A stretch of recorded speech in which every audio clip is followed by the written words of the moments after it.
নমস্কার বন্ধুরা, আবার চলে এসেছি আপনাদের সঙ্গে গল্প করার জন্যে। আজ আমি গল্প করব পাষণ্ডদের সম্বন্ধে, মানে যাদের আমরা জানি নিষ্ঠুর, মায়াদয়াহীন, বিবেকহীন মানুষজন। কিন্তু এই পাষণ্ড কথাটির আসল অর্থই বা কি এবং এই কথাটি এলো কোথা থেকে, সেটা জানার জন্যে আমাদের 1100 বছর পিছিয়ে যেতে হবে। 800 শতকের মাঝামাঝি সময় বাংলার শাসনভার গ্রহণ করেন পাল রাজারা, এবং এই পাল সাম্রাজ্যের যিনি প্রতিষ্ঠাতা ছিলেন তার নাম ছিল গোপাল। এবং এই পাল রাজারা ছিলেন বৌদ্ধ, এবং গোপাল নিজে ছিলেন যে এই বৌদ্ধ ধর্মের যে মহাযানী ও তান্ত্রিক সম্প্রদায় আছে তাদের অনুরক্ত।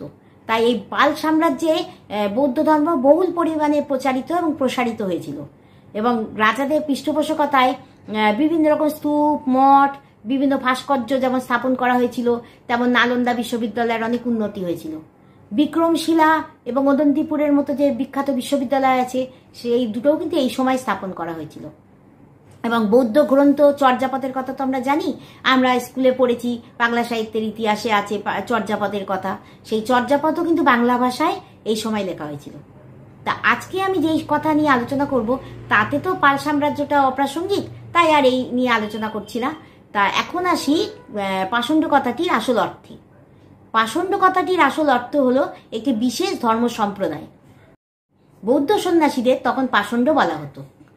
এই পাল সাম্রাজ্যের সময় যেমন বৌদ্ধ ধর্মের অনেক উন্নতি হয়েছিল, তেমনি এই পাল রাজাদের বদান্যতায় এই ধরনের বৌদ্ধ সন্ন্যাসীরা খুব উদ্ধত হয়ে পড়েন।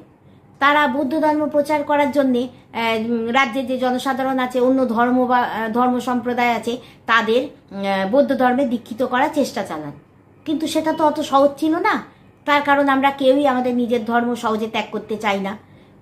তাদের জোর জবরদস্তি বল প্রয়োগ করতে হয়, এবং এইটা পরবর্তীতে অত্যাচার শুরু হয়ে যায়। মানে বৌদ্ধ যে সন্ন্যাসী আছে তারা অন্য ধর্ম সম্প্রদায়ের ওপর অত্যাচার চালাতে শুরু করেন, এবং একসময় সেই অত্যাচার সীমা লঙ্ঘন করেন। এবং তখন তাদের প্রতি যে শ্রদ্ধা বা ভক্তি ছিল জনসাধারণের, সেসব একদম চলে যায়, এবং যে কোনো নিষ্ঠুর বিবেকহীন মানুষ হিসাবে তাদের আখ্যা দেওয়া হয়। এবং আমরা যেমন বলি না যে কেউ খুব বাজে লোক বা নিষ্ঠুর বিবেকহীন মানুষ, তাদের আমরা বলি না যে ও একটা পাষণ্ড, সেরকম এই পাষণ্ড কথাটি তখন ওই নিন্দনীয় অর্থে ব্যবহৃত হওয়া শুরু হয়।